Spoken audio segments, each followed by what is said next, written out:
Let me answer it sort of historically.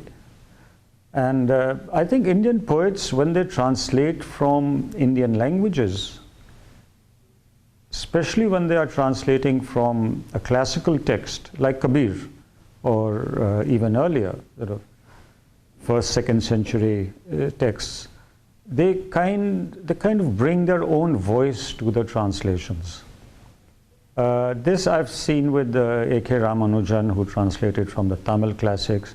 I've seen it with the Kolatkar, Arun Kolatkar, who translated from the Marathi Bhakti poets. Because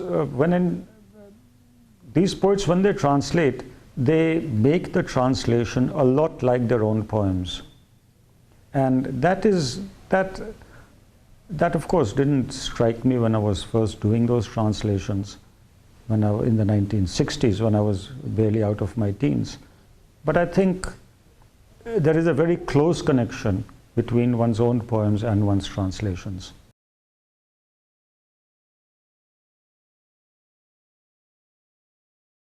You know, that's something which I have not been able to explore in my own poems, though I'm sure the translation work does. I think in one way it has, you know, some of my, well, you write poems after someone. It's an old sort of tradition in English. So you write poems in the manner of another poet, which I have done.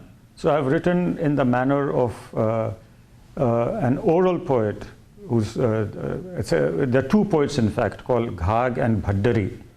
And I don't know much about them, nor does anyone else for that matter. But they are folk poets, and their words have passed into kind of, you know, everyone knows them. But their words or their sayings or their proverbs have to do with agriculture, with sowing and with crops and with weather signs. And so if a certain thing happens, is it a sign of rain or is it a sign of drought? And so they've left behind hundreds of these poems, or one-liners or two-liners. And I am myself attracted by this very pithy way of putting things.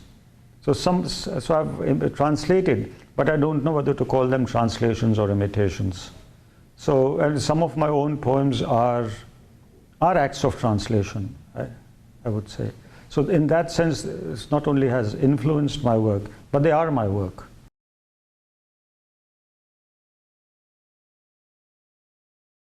You know, for a long time, the English literary tradition, people were deeply suspicious of it. When I started writing in the 1960s, English wasn't supposed to be part of our literary environment. We were 15, 20 years into independence. Now, I was born in 47, so I was born in the year of independence.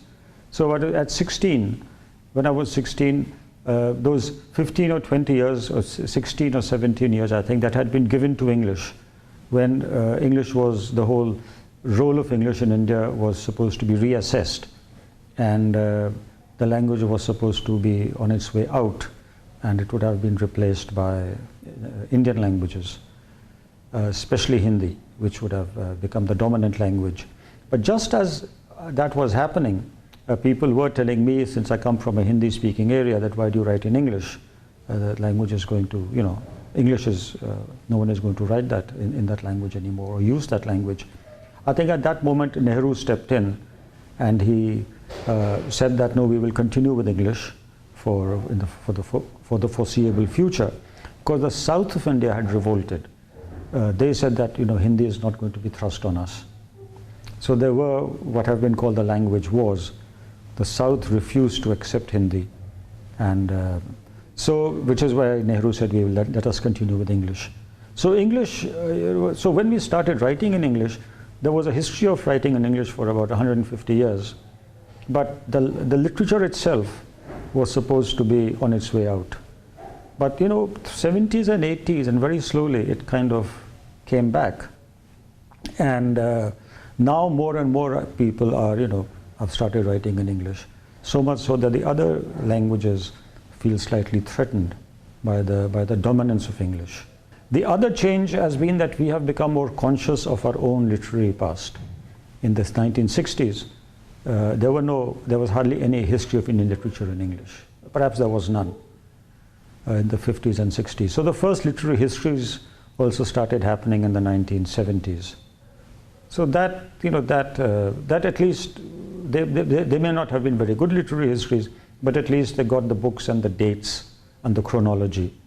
So now people are more conscious of that, of the 19th century especially, and the early 20th century.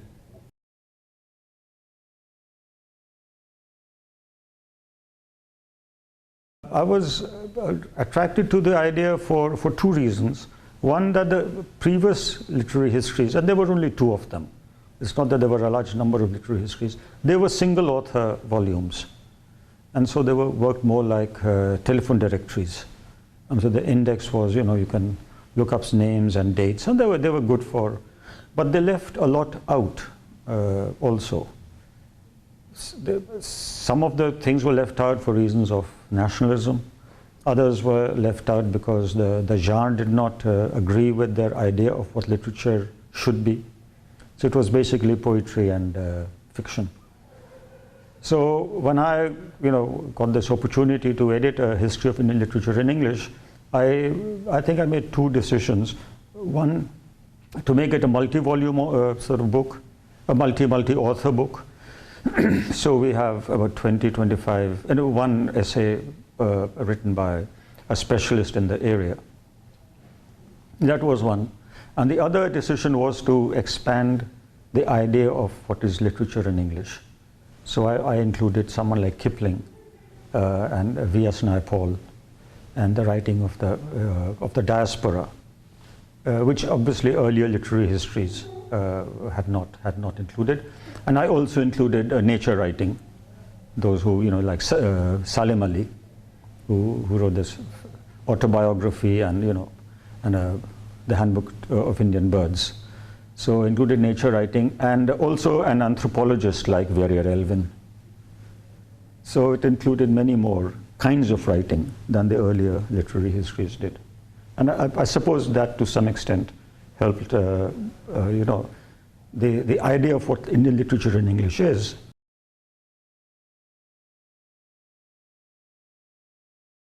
Poetry is, now slowly after about 20 years or 30 years, getting a lot of attention, and it's getting a lot of attention both here in the United States and also in India. One group who is being looked at in our little magazines is the group around us, in Bombay in the 1960s and 70s, like Arun Kolatkar, Adil Jasawala, and myself, who were, we started this publishing house called Clearing House. So all that is being studied, and so it's and they are trying to establish the kind of modernity we were practicing a good 50 years after the event, and what was the nature of that modernity, because that modernity was coming to us not so much from Eliot and Pound as it was through William Carlos Williams, which is a very different kind of. So all that is now being slowly looked at. My collected poems, they have sent me an advance copy. So in a few days, when I go back to India, I should be able to see it. It collects poems from 1969 to 2014. So it's about a 300-page book, but 100 of those pages are taken up with translations. So 2/3 is my own poems, and 1/3 the Prakrit poems that I translated from the 1st century, then Kabir, followed by some modern Indian poems.